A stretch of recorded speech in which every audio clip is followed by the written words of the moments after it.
Hello, everyone. Thank you for joining us today.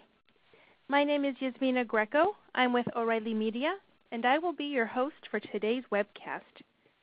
Today, folks, we have a real treat for you all. We have Maximiliano Firtman presenting HTML5 for mobile devices, status and challenges of mobile web development. Max is the author of the brand new O'Reilly book, Programming the Mobile Web, 2nd edition. Max is also the author of the best-selling O'Reilly book, jQuery Mobile Up and Running. He is also one of our top conference speakers and has presented at our OSCON, Velocity, and Fluent conferences. In addition to writing and speaking, he is also a highly regarded trainer. We're very excited to have him with us today, folks, to present this webcast for you all. As we get things started, I'd like to go over a little housekeeping to help you get the most out of today's webcast. You'll want to open the group chat widget if you haven't already done so. This is where we can interact with each other during the event and where you can submit your questions for Max.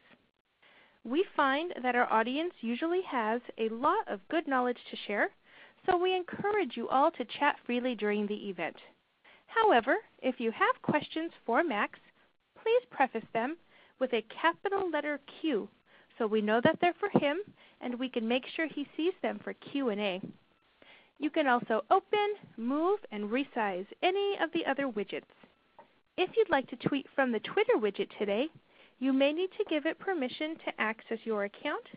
It will automatically append the event's hashtag to your tweet so you don't have to.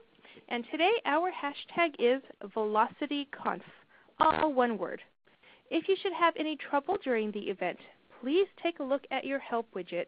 If you continue to have problems, please post it in the chat room and one of our staff will help you right away. For choppy audio or stalled visuals, try refreshing your window. And remember, the best thing you can do for a good audio stream is close any apps that could interfere.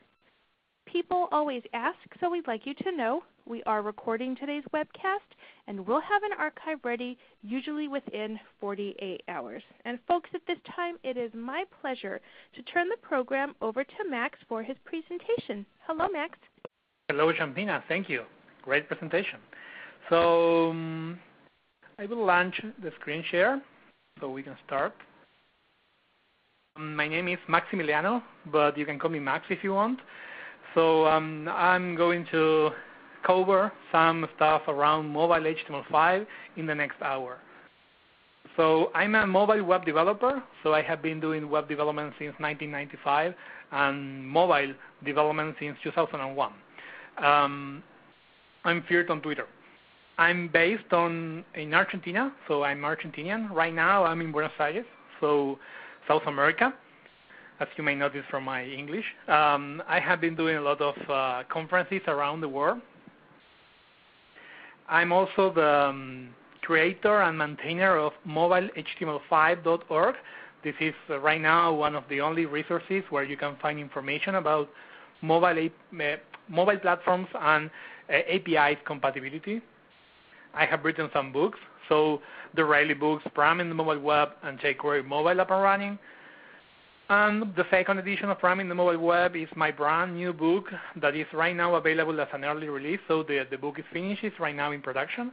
So and the good news is that it's the deal of the day. So today only you have 50% discount using the deal code, discount code at O'Reilly.com. So today's agenda is basically we're going to start defining mobile HTML5 to see if mobile HTML5 exists or not. The challenges that we have when we want to create mobile web experiences with HTML5. We're going to see what kind of architecture you need to design on your side, and we're going to do some live samples at the end. So I have a camera, I have a couple of devices here, so hopefully we're going to see some real-world examples on phones. So let's start. When we are talking about HTML5, the first question is what HTML5 is, right? So the HTML5 today is a big umbrella. So that means that it has several definitions, and it has has no limits, really. It's a limitless concept right now. Let's say unfortunately for now, because when we have a limitless concept, it's difficult to discuss or to comment something. I mean, if you're talking with a colleague or your manager, and you're saying, let's go with HTML5, then you don't know what HTML5 is really, right? So let's say that HTML5 right now is a main standard, a main specification in the W3C. It's still in draft. Some of the features there are still at risk. That means that when the specification is over, that should be at the end of next year, so we still have 2 years left. Some features may be out of the standard. However, and besides that, dozens of other W3C specification and standards are behind this umbrella. So when we are saying HTML5, it's not just about HTML. It's not just about markup. It's also about APIs that we are going to use from JavaScript usually. It's also about some CSS stuff like CSS3. There are also some de facto standards, usually meaning specifications that were created by Apple for the iPhone, and all the other vendors right now basically they have cloned that specification, but there is no standard really for that.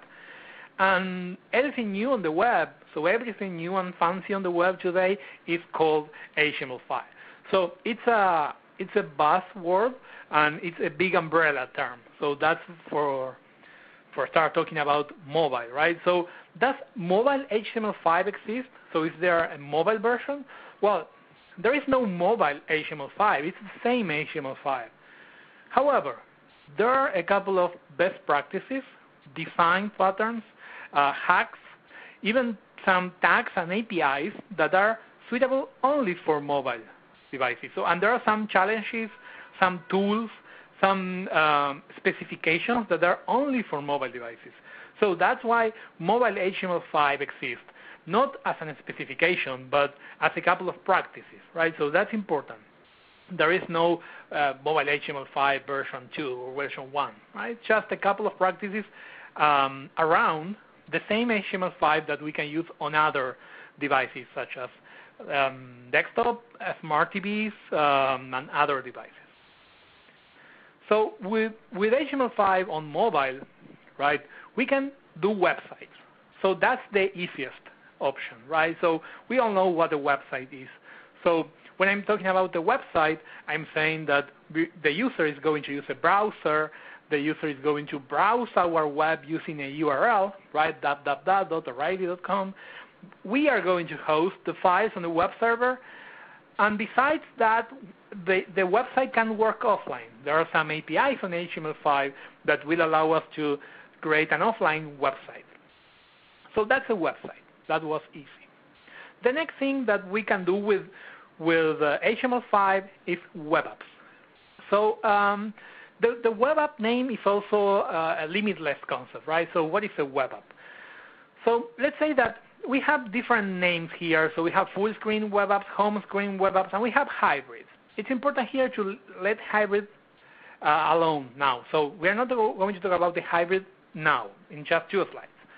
So a full screen or a home screen or sometimes a Chrome-less webapp is a webapp that is installed through the browser, but once it's installed, then it's a full screen Chrome-less experience. And we have an icon on the home screen. So I will show you a demo later. So basically, we still have the URL. The user needs to install it to the home screen. Once it is installed, it's Chrome-less. We still need a web server, and it can still work offline. But a web app needs a web server. We need to host the files on our web server. And finally, now we have different approaches and different, let's say, technologies or platforms supporting web apps. We have iOS supporting a nice web app platform. We have some Nokia devices supporting this stuff, and Firefox. Firefox is working on something called Open Web App. It's a platform where we can design and develop apps using HTML5 for Windows, Mac, Linux, Android, and also Firefox OS. Firefox OS is a new brand operating system based on HTML5 that is going to appear in the market in a couple of months. And finally, we have apps without the web apps, right? Apps. So we can call native web apps, packaged web apps, or hybrid apps. The main difference here is that we need to go to the store to download the app, and we are packaging, compiling, and or signing the app. So when we are talking about the web app or a website, we are hosting the files on our web server. When we are talking about app or a hybrid app, well then we are compiling or packaging all the files, HTML, CSS, JavaScript resources such as images, videos. We are packaging that, and we are going to the store, to the application store. So there is no need for a web server. Of course, an app can communicate with a web service, but it's not necessary, right? We are creating a game, we can package the game files, and that's all we need. So wrapping up, with HTML5 on mobile devices, we can create websites, web apps, and native apps, or native web apps, right? So on the app world, I mean, again, the packaging, when we are packaging apps, we have several platforms. WebWorks is an official platform from BlackBerry. Windows 8 from Microsoft supports HTML5 native apps, so there is an SDK, there are some libraries and frameworks for that. Nokia, for some, one of its platforms, Nokia 5040, supports web apps. Tizen is a new operating system from Samsung that I believe in a month we will have some new brand devices using Tizen. And Ubuntu for phones is also a platform for the future that will support apps. And finally, maybe you have heard about this, Apache Cordova, also known as PhoneGap today, it's a way to create this kind of apps. So we are going to use HTML5 to package, compile, and sign apps for the store. So on any of these app types, we have some challenges when we are working with HTML5 and mobile. So mobile is a minefield. When I'm saying this is because when you're walking inside the mobile ecosystem, it's like walking in a minefield. So basically, you don't know where the clear path is, right? So should we go with HTML5? Should we go with iPhone, BlackBerry 10, Android? Should we wait for a new platform? So there are a lot of questions here, and you cannot see a clear path. We need to learn. So even if you are an experienced web developer, you need to learn new stuff. There are several platforms. That's a picture from my home, right? So from home. So I have right now around 45 devices, different screens, screen sizes, screen pixel density, blah, blah, blah. And of course, mobile web and mobile HTML5 appears as a solution, right? As let's say, the clearest path inside this ecosystem. The problem, or the several problems we have when we are creating mobile HTML5 experiences, mainly when we are coming from other platforms such as a desktop platform. Well, first, let's talk about why it's different. So mobile web is different than the classic web. So first, from my point of view, this is one of the most important problems, is performance, right? So mobile web is slow. We are working with the slower networks. Even with 4G, we have higher latency, we have higher packet loss because it's a wireless network. Then the browsers are slower. It depends on the browser, of course, but if we compare desktop to mobile, it's slower. So we need to pay attention to this and try to use some techniques to provide the best possible experience for the user. Then we have a different browsing experience. So I'm pretty sure that you have browsed the web with your mobile phone, and sometimes you access a website and you need to use your nail to click on a link, right? Because it's not touch optimized. We are using our fingers, right, for browsing the mobile web or to using apps. There are different behaviors. So something classic on desktop, such as tab browsing, right? So the picture you are seeing on the screen, it's an iPad, so it's Safari on the iPad. Safari on the iPad supports tabs. So you can create tabs, you can open new tabs. So in this case, I have a Gmail, I have a Facebook tab, and finally I have the O'Reilly Media website open. However, the Facebook and the Gmail tabs are frozen. They are not executing any JavaScript code, right? So it looks like a desktop browser, but it's not acting like a desktop browser. So there is a different behavior. This is just an example. There are a lot of examples that where the behavior is not the expected one. So there are a lot of things that you need to understand before starting doing some mobile web development. And then we have something called the web view. So a web view is like a browser embedded inside an app, a native app. It's not exactly that, but for now, let's say that's the truth. So basically, it's a browser inside an app. For example, we can find web views inside the Facebook app. So if you have an iOS device, like an iPhone or an iPod Touch, and you have the Facebook native app inside, so if somebody is sharing a link, when you click on the link, that link will be opened inside the Facebook app, and that is using the web view there. Why is this so important? Because the web view has different behavior than the same browser inside the same device. So there are some HTML5 API differences. There are some other differences around, like, for example, the JavaScript engine that is going to be used. So basically, if you are using some HTML5 APIs, they will work, or they will not work properly inside the web view. And the final, or the other, not just the final, the other way to use web views is using something that I call pseudo-browsers. So the pseudo-browser is a browser that is marketed as a browser, but it's not using a different engine. It's just using the web view. And the biggest example today of this pseudo-browsers category is Google Chrome for iOS. Google Chrome for iOS, it's not using the Google Chrome engine. It's not using the Chrome HTML, CSS, or JavaScript engine. So basically, it's using the web view.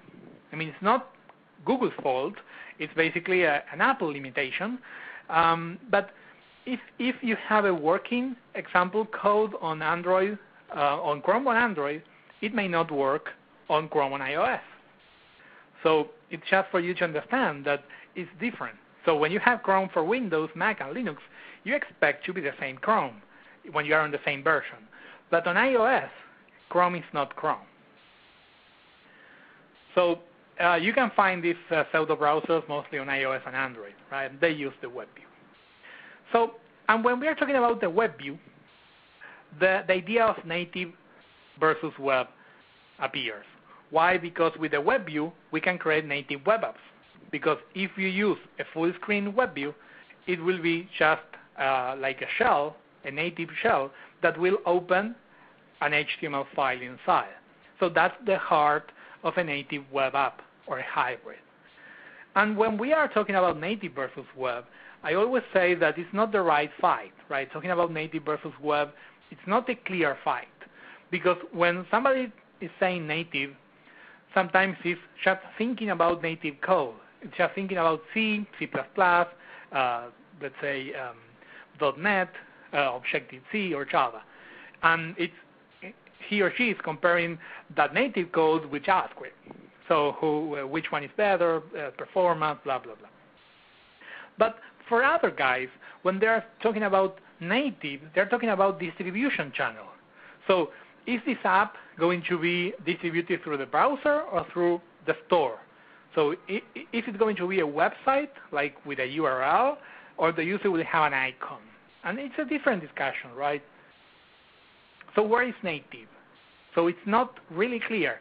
I did this exercise on Twitter, right? I asked for the guys, so what is native for you? And I had like 3 or 4 different answers hundreds of people answering, right? But we can categorize those answers in 3 or 4 different answers. Like native is how you package your app. Native is the language you're using to compile the app, or native is the UI SDK you're using. So if you're using a button on the screen, it's a native button or a list, something like that. So I don't have the answer. I'm saying that it's not clear in the community what native means, right? So, and then we come into standards, right? So, and when we say standard, we come back to HTML5, and we need to go again to the question of what HTML5 really is. And remember, it's an umbrella term. So it's a standard, it's a specification, but it's not clear because it's a couple of specifications all in draft.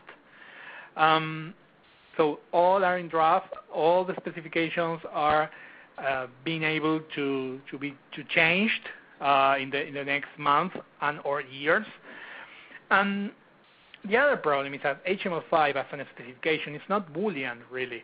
So IE9 is HTML5 compatible, as well as Chrome 24 or the BlackBerry 10 or Safari on iOS. However, they don't support the same thing.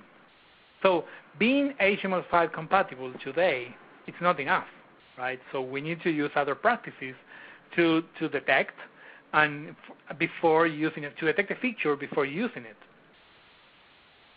So some features today are safe enough. We can use those features on most mobile platforms and they will work okay. Some features work only on a few platforms. So let's say, for example, there is a feature called web workers that allows us to use threads on JavaScript. They work only on a few platforms. Other features like WebSockets, Web Audio API, so they work okay, but only on a few platforms. So we need to understand how to detect that the feature is available and use it, and have a fallback mechanism for other devices. Some features are still experimental.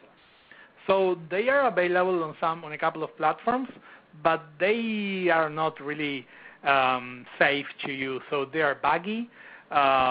They may crash your browser. The API is not exactly the same on different browsers, and so on. And finally, we have the problem of some features being prefixes. So that means that for every browser, or for every rendering engine, we need to use a different code. So, and that applies to CSS and JavaScript mainly. So for using a JavaScript API, we need to use several different codes. One for Microsoft, one for WebKit-based browsers like iPhone and Android, one for BlackBerry, other for Opera, and other for Firefox, right? So some techniques to cover these problems. And finally, we have the last two problems I want to talk about in this talk is about, first, vendors hate us, right? When I'm talking about vendors, I'm talking about browser vendors, right? So basically, we are second-class developers compared to native developers or full native developers, right? So we have no documentation or outdated documentation. Like, for example, on Apple, you have a nice documentation for Safari and HTML5 compatibility, but it's outdated. So there are some tags and practices you need to use for the iPhone 5, for example, and there is no information there. It was not updated. So they update the documentation for native apps, but not for HTML5. Don't ask me why, but that's how the market is working right now.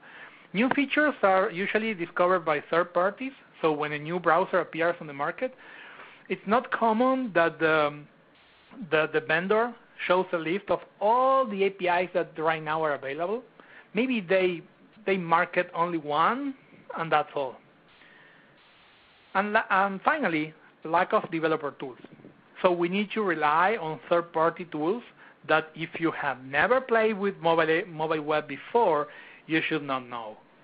So this is changing right now. So right now we do have some developer tools from some vendors, but not for every version of the platform. And that's why we have more than, let's say, 20 tools around the web that we can use, services and tools we need to install and set up on our computer. The next problem for us, from a bundles perspective, is fragmentation. So if you look at that picture for a second, you will see all the screen resolutions available today on the market. So when you design your app, your website, you need to be compatible with all these screen sizes. Screen resolution, not sizes. So there are techniques that we can use to, of course, create one code that will render the best possible experience on every platform. I mean, we are not going to create 10, even 2 different apps or code, right? So we can use the same code. So when we are saying fragmentation, we can be talking about the screen sizes in inches. We can be talking about the aspect ratio, so is it widescreen or not? Screen pixel density, so we have low, medium, high, and ultra-high density devices. And now we have other group of devices that I don't know how to call them, like super, ultra-high density. So last week, Sony has announced an Xperia C device that has 443 dpi. That's too much, right? Compared with, for example, iPhone 5 that has 326. That's the Retina display from Apple. So we need to deal with this also, right? We need to provide the best possible experience to every user that is browsing our website or is using our app. So again, I'm just talking about all the problems that you need to understand, and then there are solutions, of course, for each of these problems. And the final problem is that users hate us. So why? Well, we have different whys, but basically the first one is because the mobile web is slow, right? The spinner of death. That's the why. So mobile web is slow, and we need to create some practices. And let me give you an advice if you want to understand more about performance. The Velocity conference is a really good conference about this. So basically, there are some practices that you, and sometimes hacks that you can use to provide a better experience for the user, because you are not the carrier, right? You cannot change the network, but you can change your code, and there are some practices that will help the final solution. The next problem is battery, right? Mobile apps uses battery. Your website is consuming battery. So if you want to know more about this, there is a nice research from Stanford University. It's called Who Killed My Battery? That's the URL. So basically, they create a way to measure how much battery a website is consuming. And they have really nice conclusions about JavaScript, about images, which image format should we use, what happens with jQuery, right? Something like that. And the final problem of why the user hates us is discrimination and frustration. So it's common that we design websites and web apps only for 1 or 2 platforms, right? Let's say iPhone and Android. The thing is that there are other users around, mostly outside US, that they're using other platforms, and sometimes they're good platforms, like right now BlackBerry 10, or they can be Firefox OS, or they can be Windows Phone. They are good platforms in terms of compatibility, and they may support all of these apps and web apps. However, the developer has an if there and conditional code saying if this is an iPhone or Android, then this version. If not, so everybody else will go to the very basic version that is a white background and blue links, right? So we should not rely on devices, because devices are changing so fast. We should rely on features. So that was the overview of the big problems that you have on mobile HTML5 when you are starting, right? Or when you are experienced too. So what do you need then to solve this problem, right? Of course, there is a lot. I don't have enough time here, right? So I've written almost 600 pages on this, so it's really too much stuff. But basically, to summarize, what do you need? Of course, you may need my book, but besides the joke, you need to understand. That's the first need, right? You need to understand all the problems I have listed. And there are other problems, right? These are the main problems. So when you understand, then you need the right tools. So you have emulators, simulators, remote debuggers. You have tools for performance analysis. You have profiler tools. You have remote labs, so you can use hundreds of real devices remotely without having those devices on your hands, and other tools, right? So you need the right tools. And these tools have nothing to do with desktop web tools. So these are different tools. Then you need to define and create your UI. And you need to know about how to create the right UI for a mobile phone. So there are a lot of practices, frameworks, and code that works for the UI layer of a website or an app. You need to understand basic HTML5 code, right? The markup part of HTML. You need to work with something called the Viewport and understand all the problems around it. Basically, to simplify the concept, if you are new to the Viewport concept, it's like when you have an iPhone or an Android and you browse a desktop web. Basically, the web is being shrinked, right? So it's shrunk. So basically, it's zoomed out. So you have that behavior that is drawing on the screen a desktop website and not using the pixels that you have on the screen. It's just zooming out the page. So that's basically the Viewport idea. So again, I don't have time here to explain all the Viewport stuff. Then you have to know new things that you have on mobile HTML5 for mobile forms.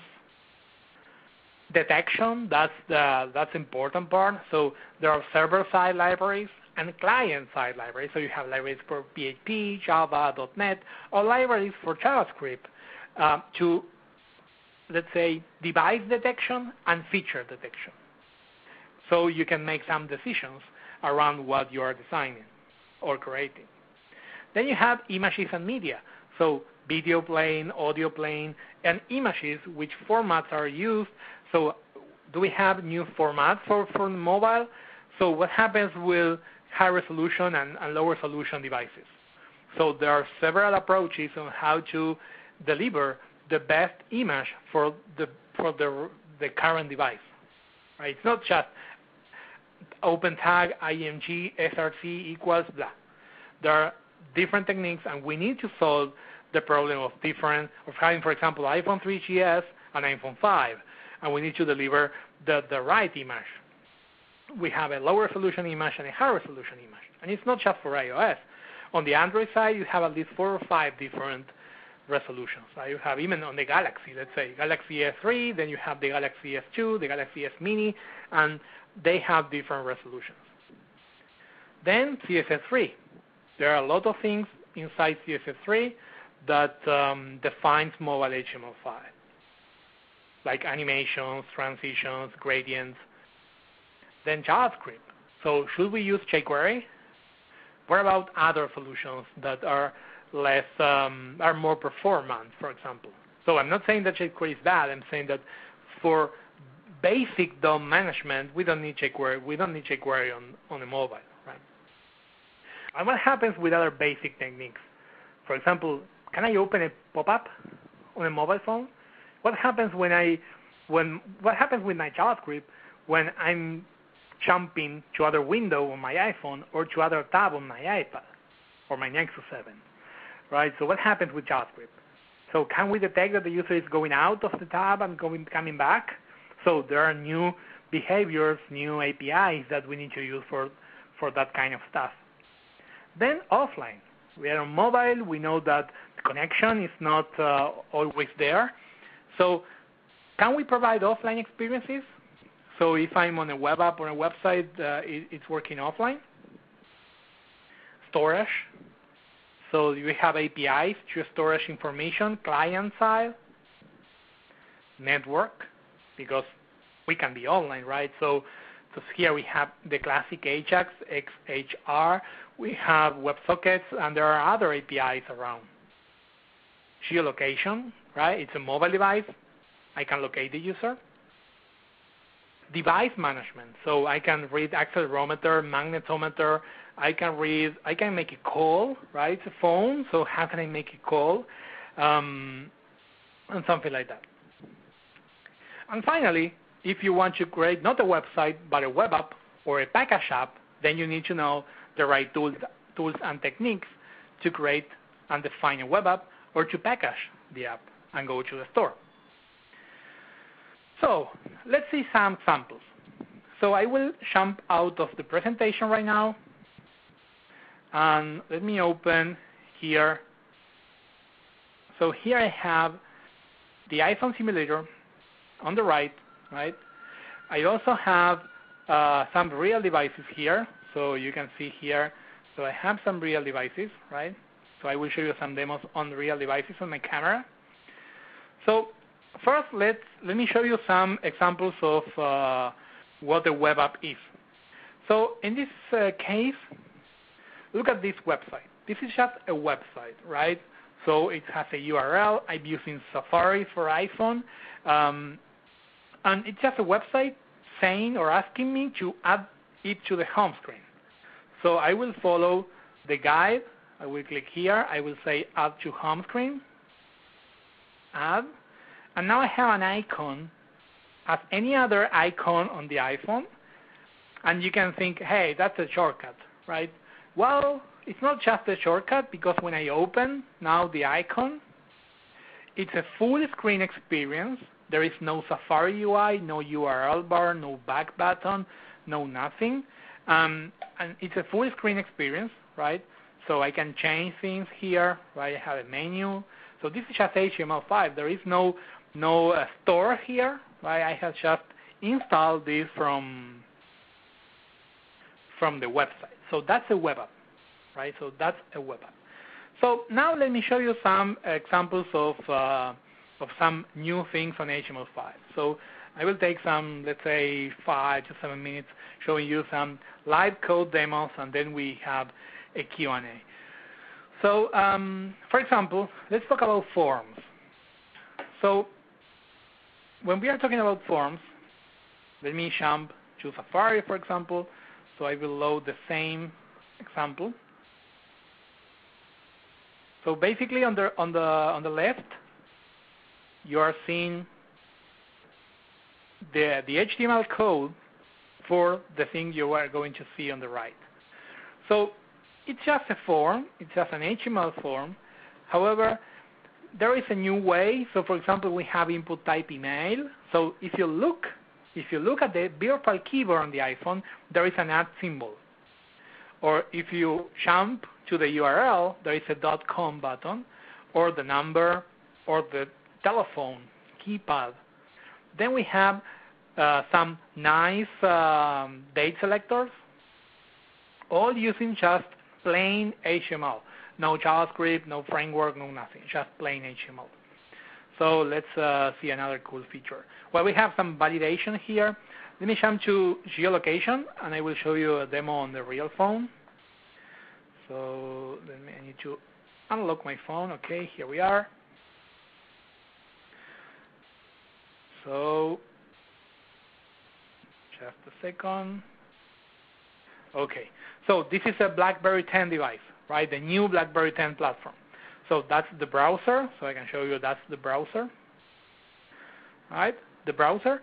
So inside the browser, I will load the same code that you're seeing on the left. So basically, the browser will try to geolocate me. So how does this work? So let me start from scratch. So I can load the browser again. I can show you the same example on another device if you want. So basically, with geolocation, we can geolocate the user. And always when geolocation appears, it means that we need to get permission. Right, so geolocation, come on. Okay, here we are. Here is the iOS. So in this case, as you can see, I need to give the website permission to get my location, and when I say yes, so that's my latitude and longitude right now. So if I have the SBI coming in my office, that's because I'm showing you this latitude and longitude.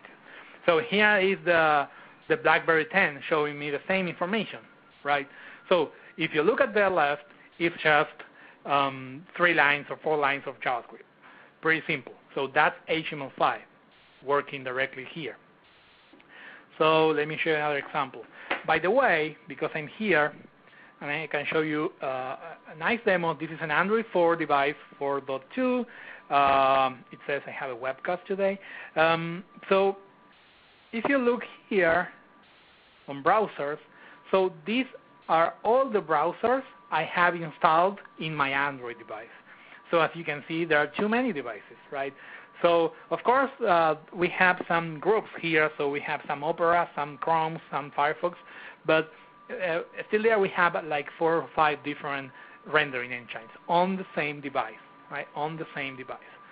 So when we're talking about SQL, for example, well, we can have a real database here executing basically SQL directly on the phone. So I don't have time here to explain the history and SQL and what will happen in the future with this API. But as you can see, the API is available, and basically it has just created a new table on my phone. So forever, my phone will have a table here called T. Right? So that's basically a SQL storage API that in this case is working on Android, but it can work on other. So we have some nice UI APIs, for example, for inline SVG. So basically now we can add and we can use an SVG element, open an SVG element, and then using JavaScript we can draw things on the screen that are scalable to different resolutions, right? Using this other language, other specification called SVG, but it can work inside an HTML. Touch events, for example. Well, with touch events, basically we can detect more than one finger at the same time. So as you can see, I'm adding fingers here, and it's changing how many fingers can I use. So that's working also on other browsers, of course. So on i10, for example, there is a different API for the same thing. So this is the iPhone, right? And of course, I can detect all the positions of each one of the fingers. So, and if you look at the code, we are just talking about plain and simple HTML and JavaScript code. So let me show you gestures, for example, that works here on iOS. So basically, it can detect rotation, right? I'm rotating. I'm scaling. So as you can see, with just a couple of JavaScript lines of code, we can detect that kind of gestures. I'm just jumping between some interesting stuff here. So animations. Let's see the animations on iOS. But I can show you the same example on other devices. I'm just loading the same thing on the BlackBerry 10. Animations. So as you can see, that's the iOS. That's the BlackBerry 10. The same code, that is basically CSS code, is moving the box around the screen. And let me show you another good example of APIs that you can use. So let's talk about notifications. So I will move all these devices. I will open again my Android, but I will change from Chrome for Firefox. So I will use Firefox for Android. I can be using other Firefox version like Firefox OS, for example. So let me show you the notifications. So the notifications API,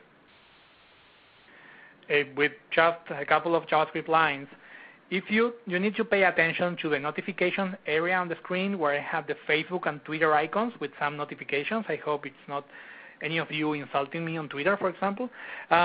So I can click on Notify Now, and you're going to see something new on the top. So basically, hello from the website.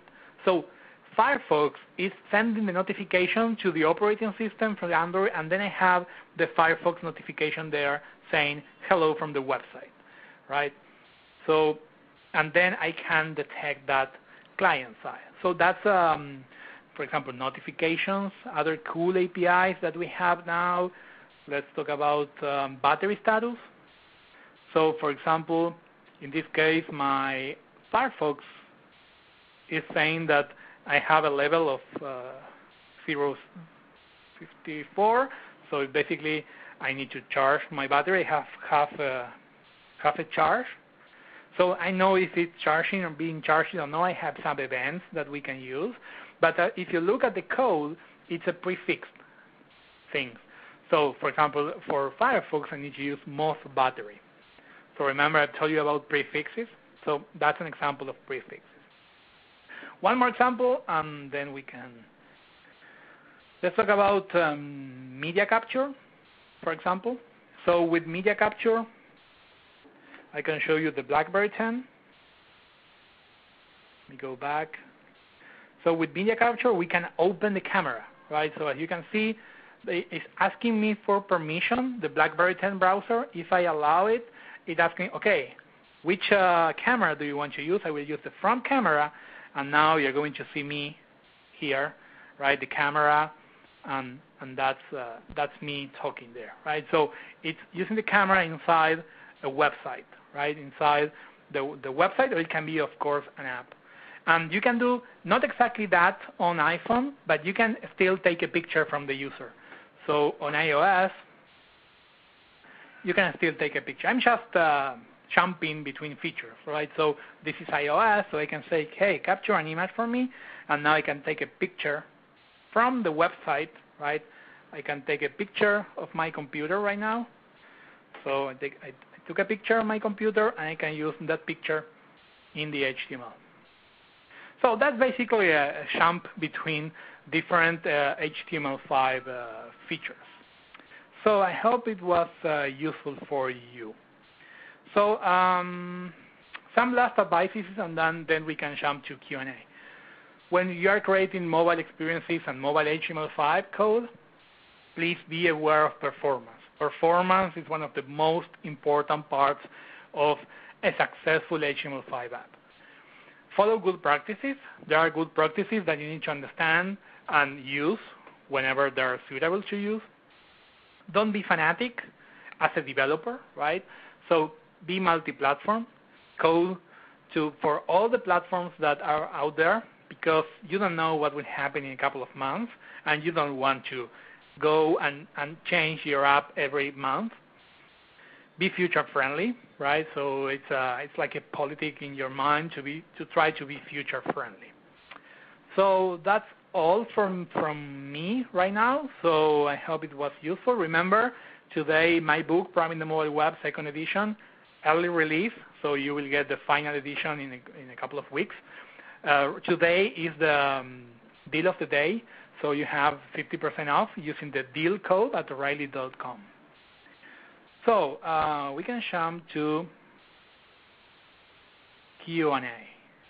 So I will stop sharing my screen right now.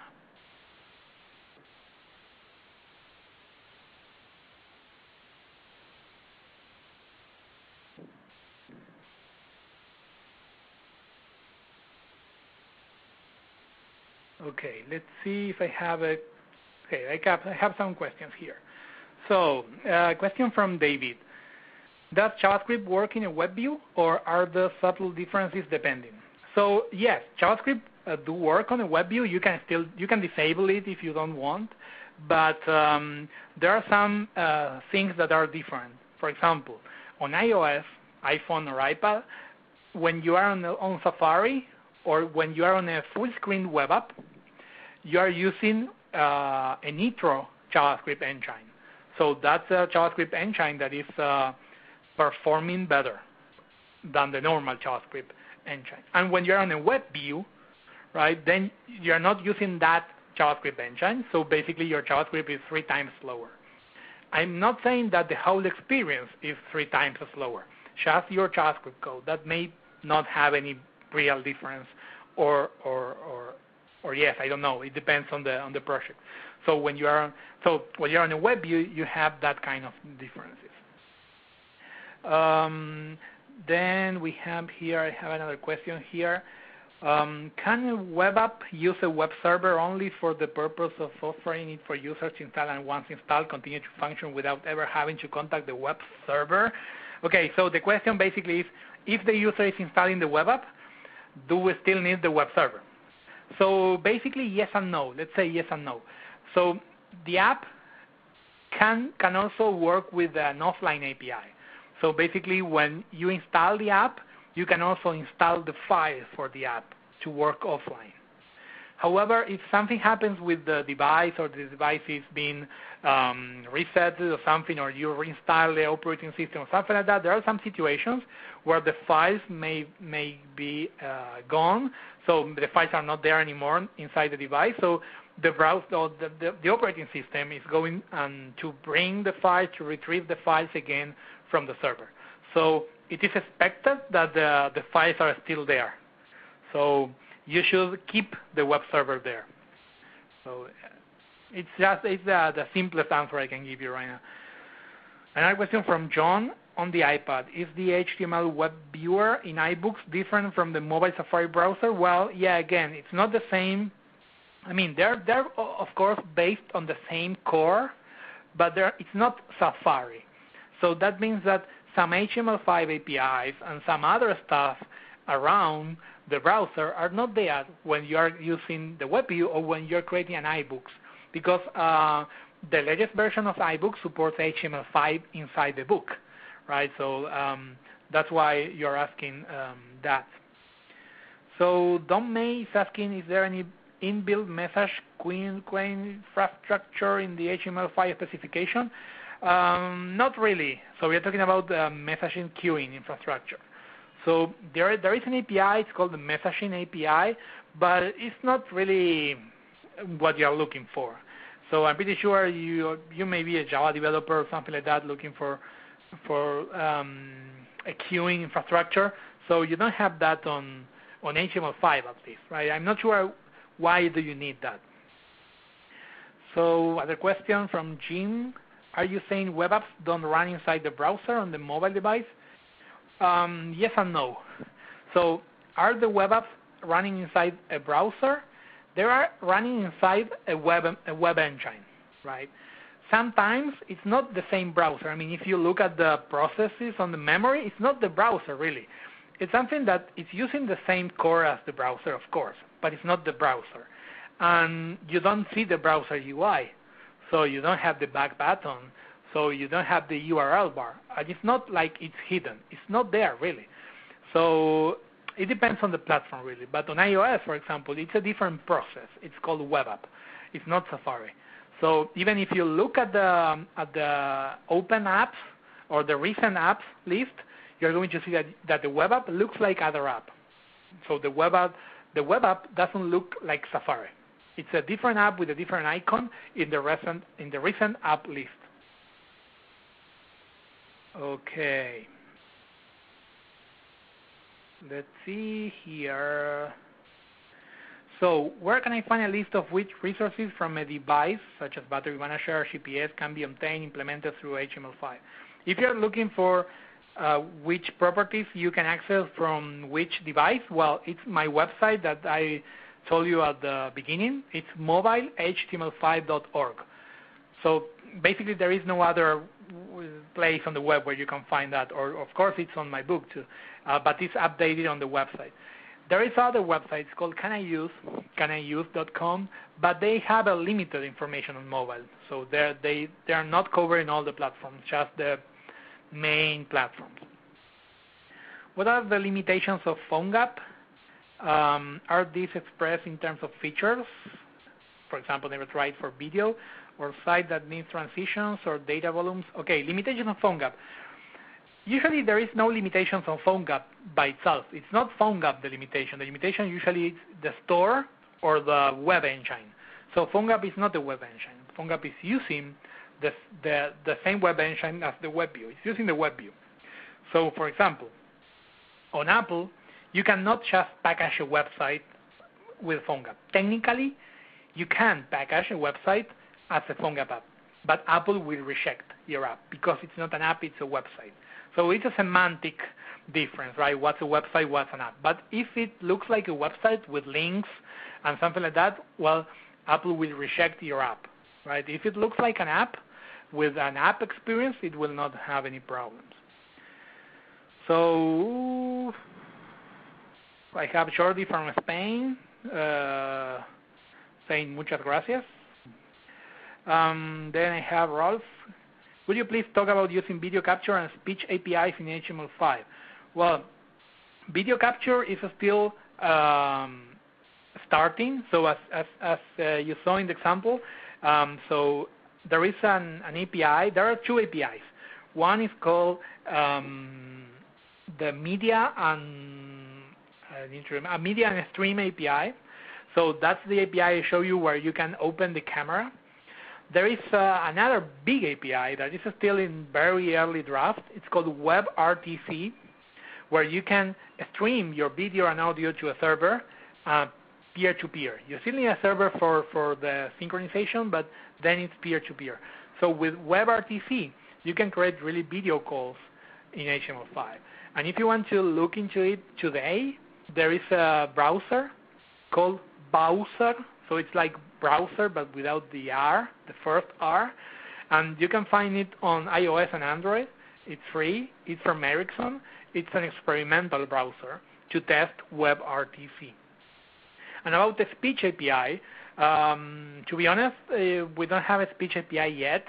Google Chrome for Android beta that is available on Android only supports the speech API, but to be honest, it has 2 days old, and I tried, and it seems it's not working yet.